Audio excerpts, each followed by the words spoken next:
Muy buenas tardes. Bienvenidos a Contracorriente por Rompeviento Televisión por Internet. Soy Luis Hernández Navarro y para conversar sobre Federico Engels en México en el segundo centenario de su nacimiento, está con nosotros el doctor en estudios latinoamericanos Jaime Ortega. Jaime es un gran conocedor de la teoría marxista, integrante de la revista Memoria y editor del ejercicio del pensar. Jaime, muchísimas gracias por estar en A Contracorriente el día de hoy. Muchas gracias a ti, Luis. Un gusto volverte a ver. ¿Por qué conmemorar el segundo centenario de Federico Engels? ¿No se trata de una figura subordinada a la de su amigo Carlos Marx? ¿No quedó sepultado su pensamiento con la caída de la Unión Soviética? Bueno, como tú has dicho, el primer objetivo es justamente demostrar la valía, la autonomía incluso del pensamiento de Engels, de la figura del individuo Engels, mostrar los derroteros de su pensamiento, que son muy particulares, son mucho más oscuros que los de Marx, que son mucho más claros y conocidos, compartidos, y finalmente a contracorriente, como en un espacio que conoces bien, a contracorriente, el pensamiento de Engels ha ganado mayor peso en los últimos años, justamente después de la caída del muro de Berlín. Se ha reconocido, y esto es muy claro en la bibliografía anglosajona y alemana, la pertinencia del pensamiento de Engels. Sin embargo, básicamente desde las críticas de Jean-Paul Sartre a su cientificismo o a su visión positivista, a esta idea de que existe una dialéctica en la naturaleza, que era muy propia ¿no? La dialéctica materialista proveniente del manual de ciencias de la URSS. Su pensamiento había sido relativamente, no sé si minusvalorado, pero sí criticado con fuerza, ¿no? El Anti-Turing no era el libro favorito, digamos, de quienes querían renovar el marxismo en la década de los 60s o 70s. Efectivamente, bueno, Sartre es, por supuesto, un momento muy espectacular de esta crítica. El otro es Lukács, y con ellos gran parte del marxismo occidental, la Escuela de Frankfurt, Alfred Schmidt y muchos, Lucio Coletti en Italia. Es decir, el pensamiento de Engels fue asediado de múltiples maneras, de manera muy crítica.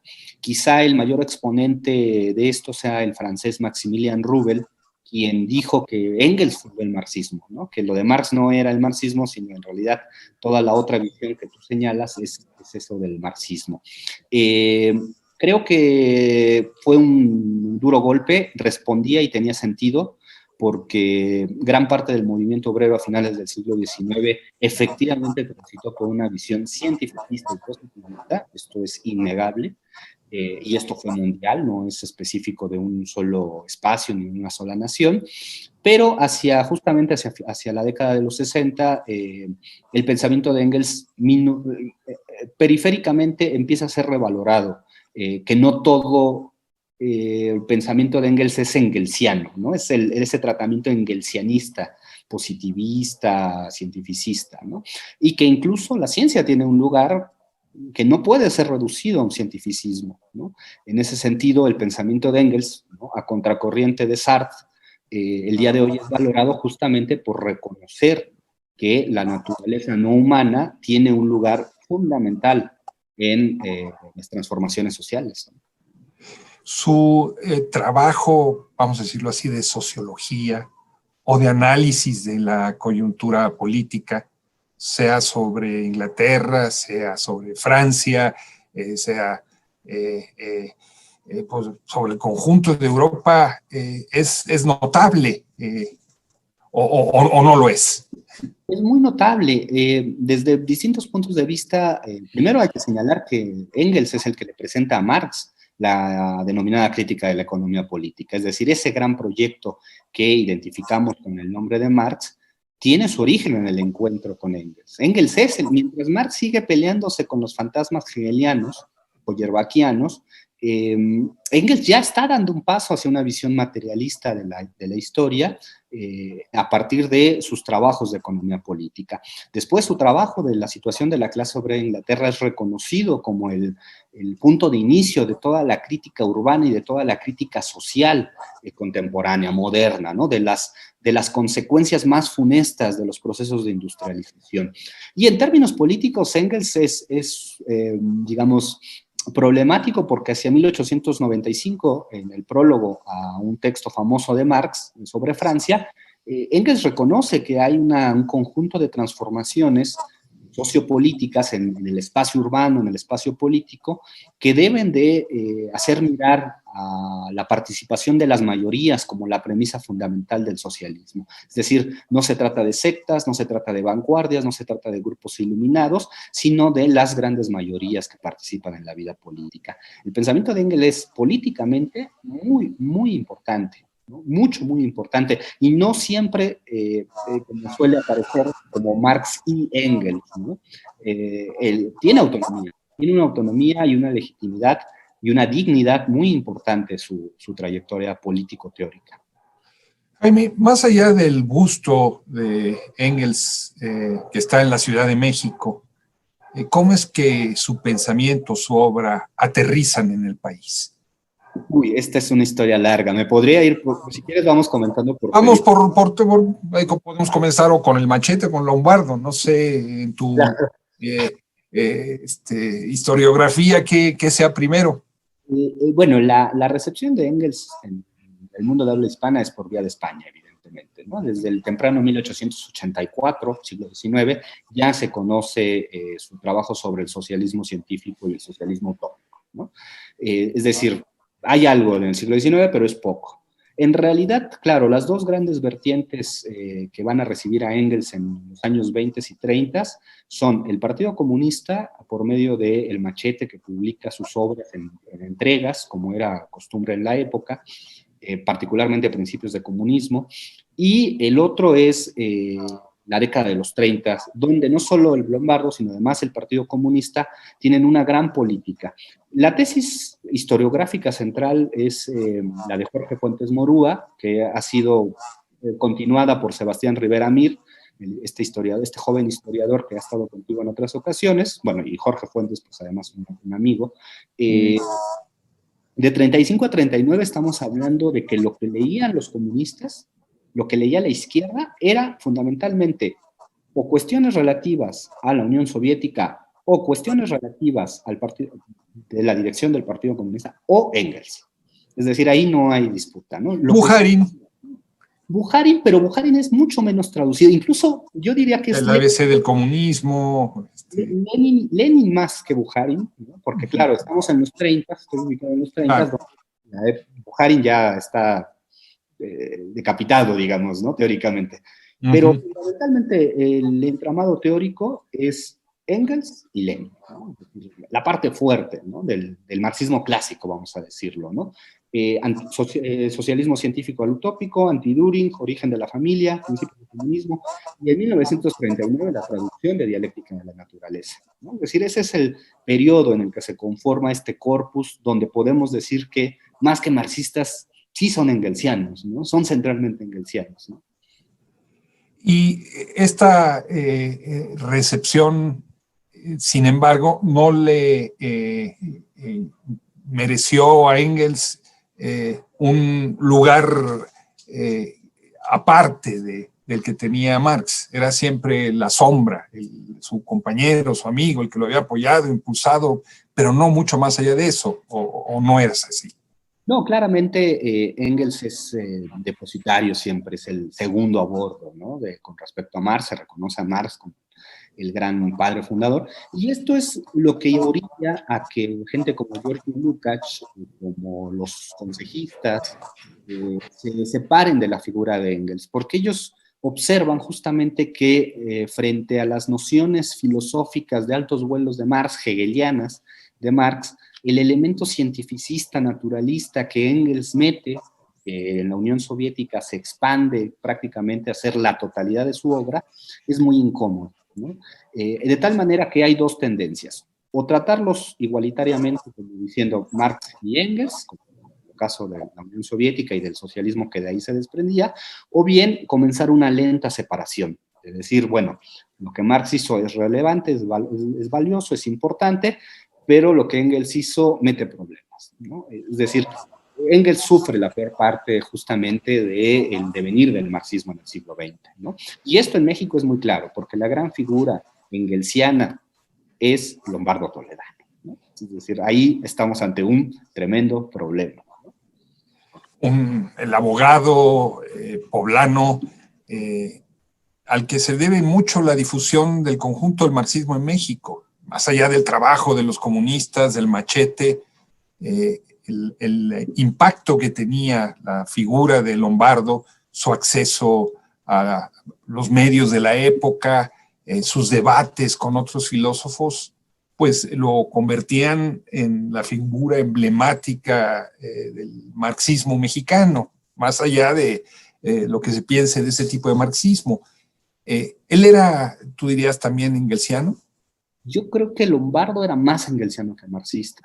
Yo creo que había una operación teórica que Stalin había fundado en 1924 en sus fundamentos del leninismo. ¿Qué era eso? Era básicamente decir que el Capital era una obra que remitía al siglo XIX, que el siglo XX se tendía a partir de la caracterización del imperialismo dado por Lenin. Engels tenía relevancia porque no era ubicado como un historiador del capitalismo inglés, como sí lo era Marx, sino como el que aportaba las bases para algo más potente, que es la cientificidad del socialismo. Si uno lee, y esto es siguiendo a fuentes muy buenas, el texto Marxismo y Antimarxismo, que es la transcripción de un debate radiofónico en la época cardenista, en la que participa Francisco Zamora, participa Cosio Villegas. Engels da una perspectiva del socialismo en clave naturalista y cientificista, es decir, evolucionista. El problema es que las leyes de la dialéctica, que son universales y que atienden tanto a la sociedad como a la naturaleza, conducen a los seres humanos a niveles cada vez más superiores de desarrollo, ¿no? Esta es la tesis básica, pero que esos niveles de desarrollo tienen momentos. Y para Lombardo esto le venía, como hoy una frase que muchos funcionarios usan, como anillo al dedo, ¿no? Porque le permitía justificar a la Revolución Mexicana como un momento de ese evolucionismo, ¿no? Es decir, Engels saltaba de las lecciones de la naturaleza, de las ciencias científicas de Engels, al plano de la sociedad, sin mediación. Y esto era lo que no les gustaba a los críticos de Engels, ¿no? Que se confundía el paso de la naturaleza a la sociedad, y entonces se justificaba un evolucionismo, un automatismo, un etapismo. Justo ese era el problema de la década de los 30.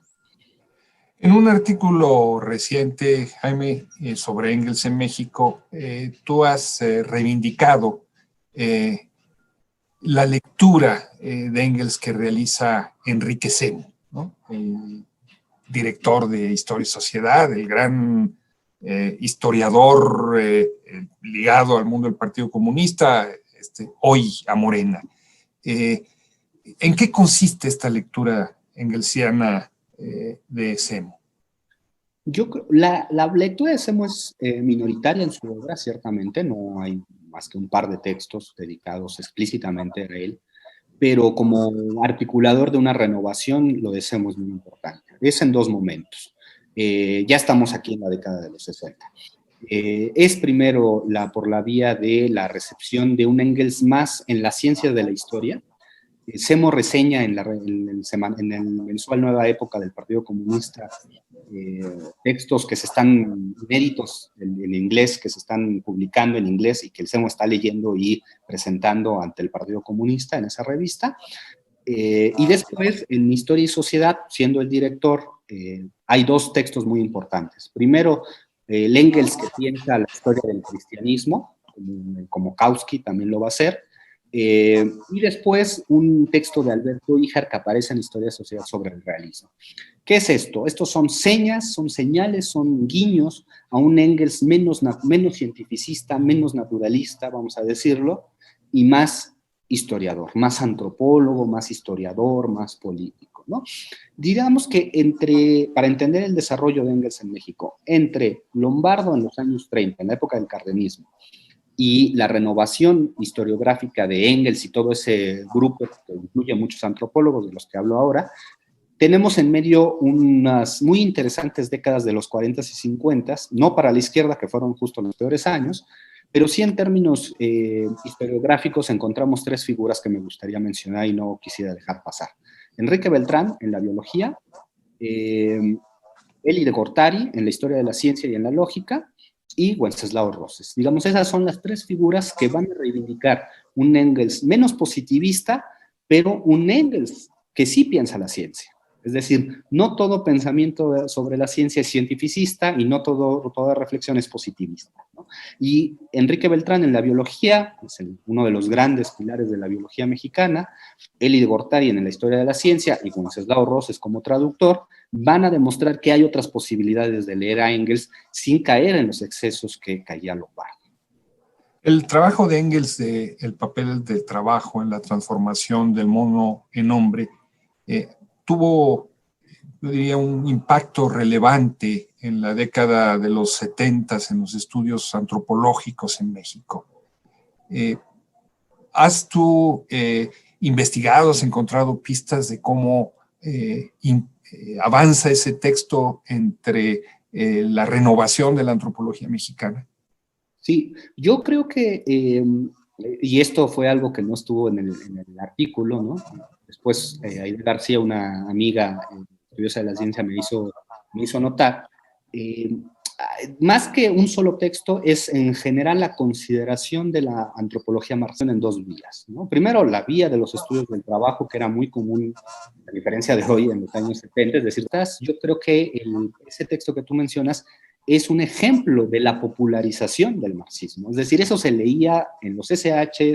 ¿Cuántos de los que han leído este texto de Engels han llevado una bolsa de frijoles a una huelga, ¿no? Es decir, que muestra un poco esta popularización del marxismo en un momento, o Marcela Lagarde, o incluso Roger Bartra, que asumían como parte de un gran entramado de la antropología marxista, ¿no? Trabajos antropológicos de Marx, o esas lecturas. La dialéctica de la naturaleza, dirías tú que impactó en la comunidad científica mexicana.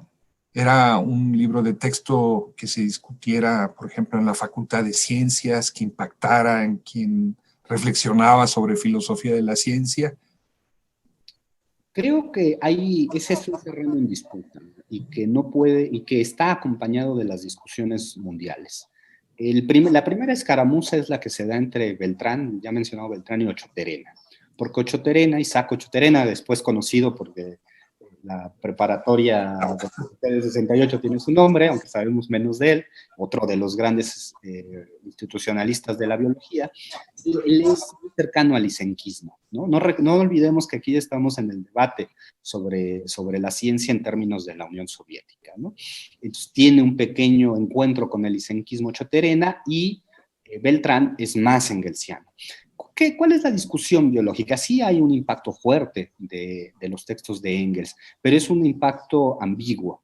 Por un lado, quienes lo reconocen como el que estudia justamente la noción más potente de la dialéctica, no limitada a las ciencias de la sociedad, sino imbricada a las ciencias de la naturaleza, y el anti-Düring, ¿no? El punto más alto de esta discusión, desde mi punto de vista, haciendo un corte, por supuesto, personal, es el texto de Rosaura Ruiz de 1991, donde Rosaura Ruiz, una científica muy reconocida, discute los aportes de Engels en el anti-Düring, pero rechaza los aportes de Engels de la dialéctica de la naturaleza, porque en medio está el juego entre darwinistas y lamarquistas, ¿no? Digamos, eso ya es súper especializado para los estudiosos de la biología. Entonces, para Rosaura Ruiz, el anti-Düring le permite leer un Engels contingente, abierto a las posibilidades, y la dialéctica de la naturaleza es tras estos debates, que vienen desde los 30, ¿eh? Tú acabas de mencionar a dos figuras centrales. Hablabas de Elie de Gortari y hablabas de el traductor, el autor de muchísimas otras traducciones, ¿no? Exilado republicano español. Eh, ¿En qué terreno está su defensa de los dos, del engelsianismo en la filosofía? Claro. Eli de Gortari, esto está en la tesis reciente de un joven historiador llamado Ángel Mancilla, Ángel Chávez Mancilla, que recupera los ecos engelsianos en la obra de Eli de Gortari, particularmente en dialéctica de la física y en ciencia de la lógica. Ángel, este joven historiador, hace un rastreo de cómo las categorías de Engels, de contradicción, superación, ¿no?, incluidas en la dialéctica de la naturaleza, son puestas a jugar en el terreno de la lógica y de la física, y de cómo Eli de Gortari aporta, ¿no? Va sumando elementos a partir de la renovación científica que hay pues desde la muerte de Engels, casi son 50 años, hasta la producción de esas obras, ¿no? Entonces, en el caso de Eli hay una idea de que la ciencia tiene categorías, ¿no? Y que esas categorías sí operan de manera universal, pero que hay que adaptarlas, digamos. En el caso de Wenceslao tenemos dos grandes intervenciones. La primera es la biografía del Manifiesto Comunista, un texto clásico, una belleza, ¿no?, una composición hecha por Wenceslao.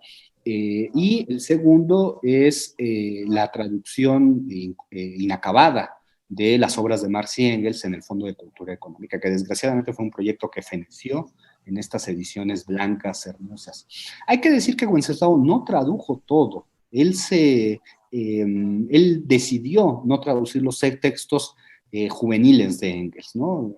Firmamos algunos con seudónimo, pero fundamentalmente, si nosotros en español podemos leer a Engels, en gran medida, como sucede con gran parte de los clásicos del marxismo, es gracias a Wenceslao Roses, ¿no? Es una figura revolucionaria, es una figura científica. ¿Cuál es la defensa de estos dos personajes frente a Engels? Pues la defensa más lógica y común. Engels es el revolucionario más completo en términos científicos. Es decir, no hay nadie en el siglo XIX como Engels que estuviera atendiendo los problemas de la historia, los problemas de la antropología, los problemas de la ciencia, los problemas del colonialismo, los problemas organizativos, es decir, y además siendo el apoyo moral del amigo, ¿no? Entonces, es obviamente el personaje más completo, y que las biografías han hecho hay muchas menos biografías de Engels que de Marx, ¿no? Nos has venido desbrozando el mapa de las influencias de Engels en autores claves la, del campo marxista y de la cultura política marxista. ¿Tú dirías que en la década de los 70s, 80s, esta obra de Engels impacta también en las expresiones más claramente políticas de la izquierda, en el Partido Comunista, en los 60s en el espartaquismo, en todos estos fenómenos de el surgimiento de una nueva izquierda? ¿Tú ves ahí la impronta de Engels? Yo lo veo en personajes como Revueltas, ¿no? Lo veo en personajes como González Rojo, no es como estudios específicos, sino como incorporaciones. Sí están, ¿no? Están en González Rojo con sus discusiones sobre el amor y las relaciones entre los sexos, están en Dialéctica de la Conciencia de Revueltas, sin ningún lugar a dudas. Es un papel menos difuso que, por ejemplo, el de Gramsci o el del Tusser, ¿no? Es decir, no es tan claro, ¿no? Sin embargo, hay una productividad del discurso marxista, sobre todo cuando se academiza más, que sí lo incorpora, ¿no? Refiero aquí a un par de textos, ¿no? El grupo de la revista Ítaca, una revista que tiene apenas unos números, con Concepción Tonda y Jorge Veraza, que ya están discutiendo... Creo que son dos números y uno especial sobre solidaridad polaca. No, ese de solidaridad es el de Palos. Es de Palos, es cierto. Son 2 o 3 números, ¿no? Después se vuelve editorial, claro. Sí. Veraza discute desde Engels el problema de la escasez, ¿no? Que es un problema que a él le desarrolla desde los años 70. Concepción Tonda, el lugar de las mujeres, en una reflexión, digamos, que es más común el día de hoy. Fuentes Morúa, aunque un poco tardíamente, en los 90, sobre la crítica del urbanismo capitalista. Y tenemos a una izquierda extraña, porque es un padre crítico de la teología como Josep Ferrar, ¿no? Es decir, ahí, digamos, siempre queda dudas de estas coordenadas tan extrañas a veces de la producción marxista, ¿no? Luego tenemos igual, ¿no? En referencias novelescas como este famoso chiste, ¿no? De que llegaban los policías a asaltar las casas de los militantes y encontraban textos como la Sagrada Familia, ¿no? Es decir, Engels es un lugar común, pero no tiene la especificidad hasta los años 80, diría yo, así con nombre y apellido, donde la gente se empieza a dirimir autónomamente el pensamiento. Y Jaime, ¿dónde dirías tú que está el lugar de Engels en 2020 en México? En 2 minutos, porque se nos acabó ya el tiempo. Total, son solo 2 siglos. Solo 2 siglos. Diría que está en la demostración de que la amistad es un peso fundamental en cualquier concepción teórica. Diría también que es el urbanismo, otra beta en la que hay que seguir explorando, pero sobre todo es en el ecosocialismo. Autores como John Bellamy Foster, por mencionar a uno, hay otros, han puesto la centralidad de Engels para pensar un proyecto político postcapitalista ecosocialista, ¿no? Yo creo que ahí está la línea y el futuro, ¿no? Si queremos desarrollar este proyecto ecológico, tenemos que voltear necesariamente a Engels. Jaime Ortega, muchísimas gracias por compartir con nosotros tus reflexiones sobre un personaje que a 200 años de nacimiento, por lo visto, sigue vivo. Muy vivo. Y ustedes, amigos, amigas, muchas gracias por su amable compañía el día de hoy en La Contracorriente. Ya saben, los esperamos el próximo martes aquí por Rompeviento Televisión por Internet. Hasta la próxima.